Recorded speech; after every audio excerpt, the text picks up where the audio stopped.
Hello everyone, my name is Mink, Jawando. I work for the U.S. Department of Commerce and I also work as a school teacher. I wrote a book called Once Upon a Time in Freetown from 1996 to 1999, and the subtitle is called We Want Peace. To give you a brief synopsis about the book, I wrote about the election that started in 1996 and the fun activities that took place before and during the election. I actually mentioned people like Steady Bongo that composed the most popular song at the time to help the campaign. In the election, after the election, I continued right about the military coup that took place 9 months immediately after that election.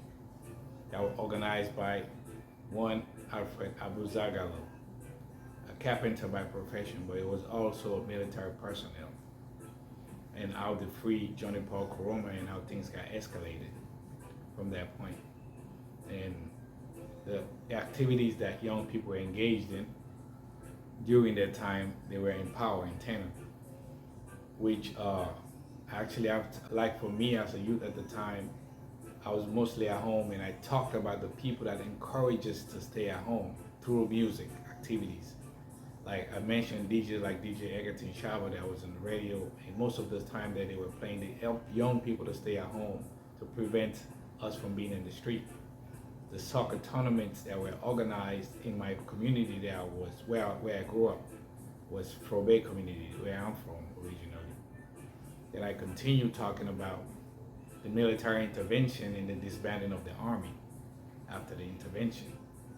Then I mentioned the story of the mob justice that took place that killed a great man like Sheikh Muschaba that happened in my community, the Forbay community, and some other ministers that were unfortunately fall victim of the war as well, former ministers that died in the war due to the intervention and other things that occurred during the wars.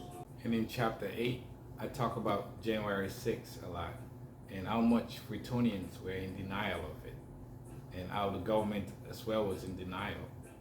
They were arresting journalists. As you know, at that time, journalism was the independent enemy in Sierra Leone.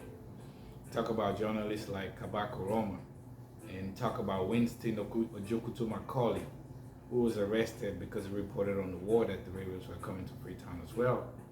Whereas he had a date to go to court on the 8th, and the rebel came in January 6th.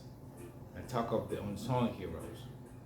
I talk about the rebel that came into Freetown in our area, Frobe, in the Frobe community, and told us he's going to guard his daughter. And his daughter was living in the street called Scotland Street, 3 blocks away from my street. And he sat in front of his house guarding his daughter. And with him guarding his daughter, it saved a lot of life in that area. Because when the rebel came in to our house and killed our uncle, Uncle Husman, it was a police officer. He was the one that came and watched over our house while we was burying him.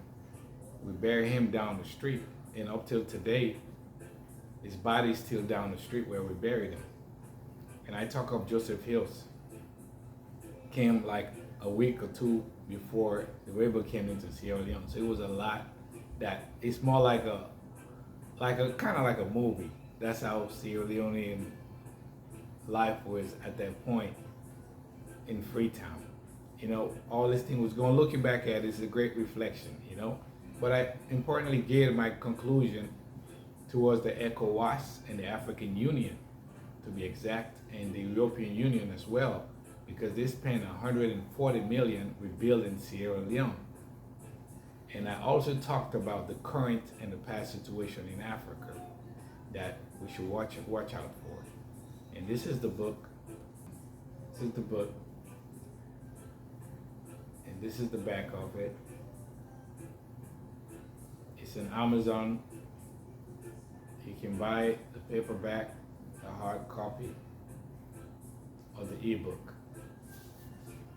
Thanks for watching, and God bless.